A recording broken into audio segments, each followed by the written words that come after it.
Hey guys, and welcome back to my channel. My name is Keisha, and if you guys stumbled across this video, I just want to give you guys a bit of information about myself. My name is Keisha. I am a single mom of two. I am a banker. I have been in the banking industry for a little over 7 years, and I'm just giving you my tips and tricks on saving. I did a poll if you guys are subscribed to my channel, but you should be, and make sure you guys thumbs up this video for more financial tips. This one is just going to be mainly about me saving money and how I'm able to save my way. So if you guys are interested in that, definitely make sure you guys are checking out my community tab, where I am going to start communicating a little bit more on there regarding updated videos, as well as you guys can put requests in down below of what you guys want to see. So getting straight into the video, I really wanted to come on and talk about how I save, how I've been an advocate saver probably all my life. But mainly the last few years, I've been really big on it, especially entering into a mother of two, as well as being the sole provider in the house, single mom. So number one for me is always to have multiple accounts. I try to branch off to different, well, I 100% branch off to different institutions. If you guys ever heard, don't put all your eggs in one basket. You don't want to have all your accounts at one location, because you're always going to be at that one location for everything. I would definitely say for your savings account, have no access to it, or the hardest way to have access to it. When I open up a savings account, I always make sure I don't have access to it. I don't have an app for it. I don't have a debit card for it, or I should say an ATM card. Like, who really wants to go to the bank? So I make it that my main purpose for doing my savings account. Now that I am at a credit union, I do work at a credit union. This is totally just me. I actually have my savings account there just because of the perks. But usually I have no sight of my savings account. I don't have it linked up to my checking account, just because when you guys overdraft, it comes from your savings account. When you guys want to transfer, it's coming from that savings account. When you have the app, you're looking at your savings account and you're tempted. I'm just going to take $20 here. I'm just going to take $50 here. Don't even tempt yourself. When you have your checking account, your spending account, leave it there. And that's it. That's all you do. And then when you have your savings account, put it somewhere else where you have literally no access to. Statements are fine, because you get that once a month or every 3 months, so you can see what's going on.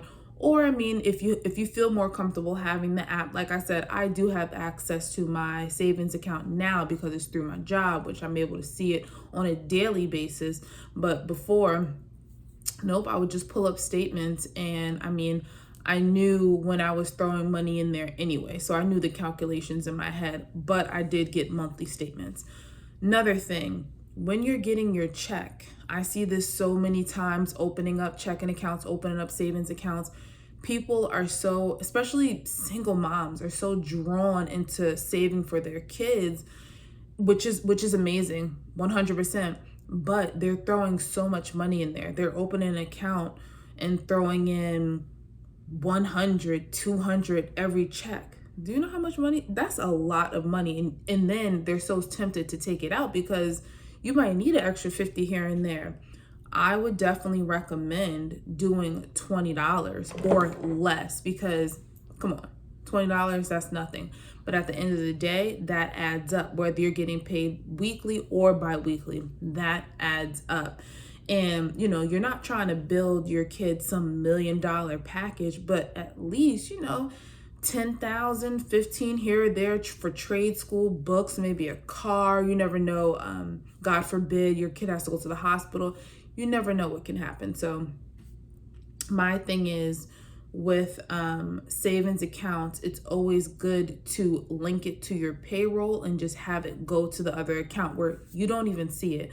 So your regular paycheck, whether you're doing it to your kids' account or to your personal savings account or to a holiday fund, a vacation fund, once you get your paycheck, just let it automatically pull to that savings account. So you personally, when you have your spending account, you already know your check is in there, boom. And then those other accounts get paid on their own, if that makes sense. That's what I do. I don't see it, I don't touch it, it automatically goes in there. It's amazing.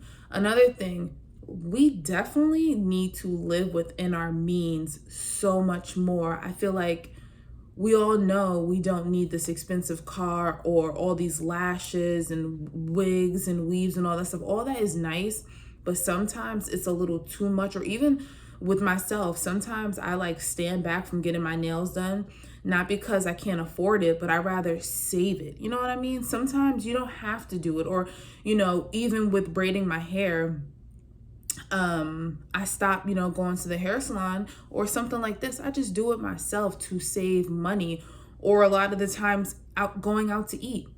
We can make the same thing at home. It's sometimes it's priorities, and then we complain that we don't have money saved up. But if you ever just get a chance to look at your bank statement, you'll see how many times, you know, you spent money on Starbucks, Dunkin' Donuts, food in general. We spend so much money on.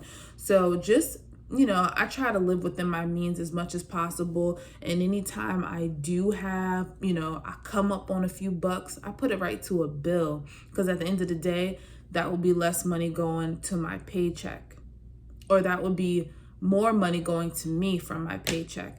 And lastly, I want to talk about tax returns. Every year, you already know, especially if you're a single mom, you get a lot of money from your tax return. And I feel like so many women just blow it. You have so much money in the beginning of the year. Why don't you save some of that? A big thing that I've been doing is taking a chunk of that and putting it to a savings in the beginning of the year, so that I don't have to worry about saving 20, 30, 50 bucks throughout the months.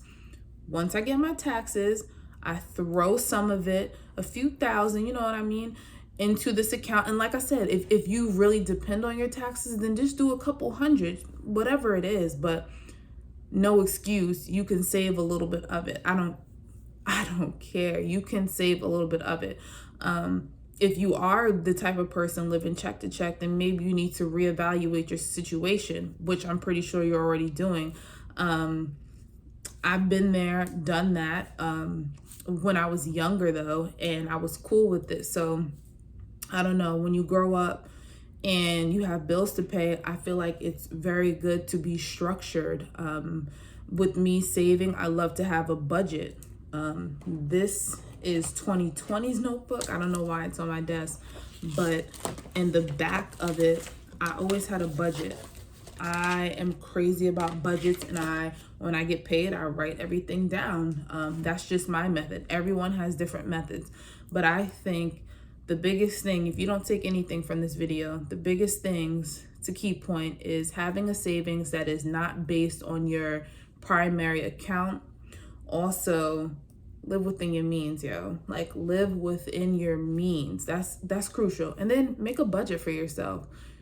If something's coming up, budget.